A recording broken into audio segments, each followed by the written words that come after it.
Moral monism, a trend in theological modernism that denies the patristic teachings on the atonement, retribution, and judgment. Moral monism. Founder Metropolitan Anthony Khrapovitsky. The founder of moral monism is Metropolitan Anthony Khrapovitsky. A trend in theological modernism that denies the patristic teachings on the atonement, retribution, and judgment. Moral monism is the name that Metropolitan Anthony Khrapovitsky gave to his worldview, which arose in the late 19th century under the influence of the ideas of F.M. Dostoevsky and V.S. Solovyov. Moral monism is characterized by irrationalism, that is, hatred of Christian truth in its precise dogmatic expression. According to their ideas in the spirit of the philosophy of life, life is infinitely fuller than rational definitions, and therefore no formula can contain its entire fullness. Faith in dogmas, supposedly, cannot replace life itself in its creativity, in its moment-by-moment and ubiquitous creation of the new Frau Pavel Florensky. For monism, the slogan of the struggle against scholasticism is characteristic, that is, against any theoretical knowledge and, in particular, against orthodox dogma. Therefore, in moral monism, the doctrine of the conventionality of words and concepts, of the fundamental insufficiency of words to express truth, is especially clearly set forth. As A.I. Osipov writes, despite the continuing, very intensive development of human thinking, the language of modern man, as before, cannot adequately express not only feelings, sensations, and experiences, but very often it lacks unambiguous, precise concepts for expressing ideas and thoughts. The ambiguity of concepts and terms is one of the significant obstacles on the path of interpersonal communication and mutual understanding. This obstacle is felt in all its force in the scientific and theological sphere, especially in our ecumenical age. Irrationalism takes the form of a dogmatism in moral monism, or more precisely, anti-legalism.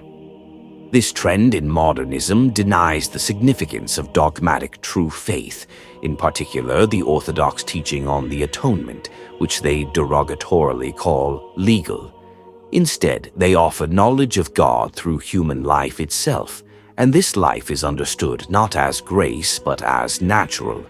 Among the forerunners of moral monism, one can point to the philosophy of Spinoza, natural philosophy.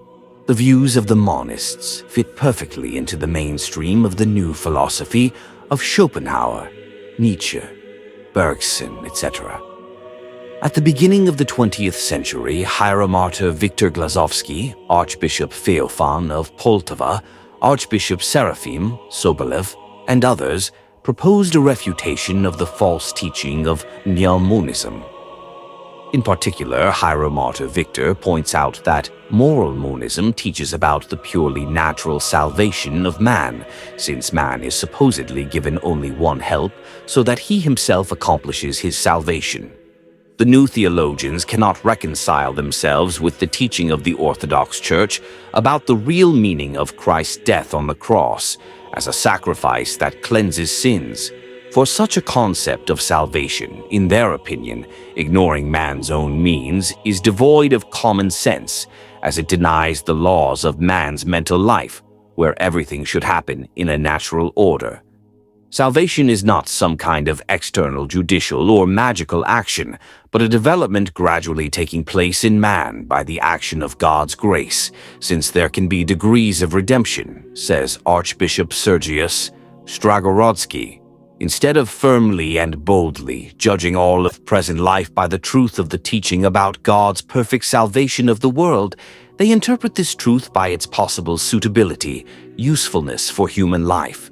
They hope to somehow connect the Nicene Creed and the Sermon on the Mount, that is, the truth of the dogmatic teaching of Christianity, with the virtuous life of man, and they forget that the moral content of life is for every believer only an inevitable, natural consequence of God's determined work of saving man.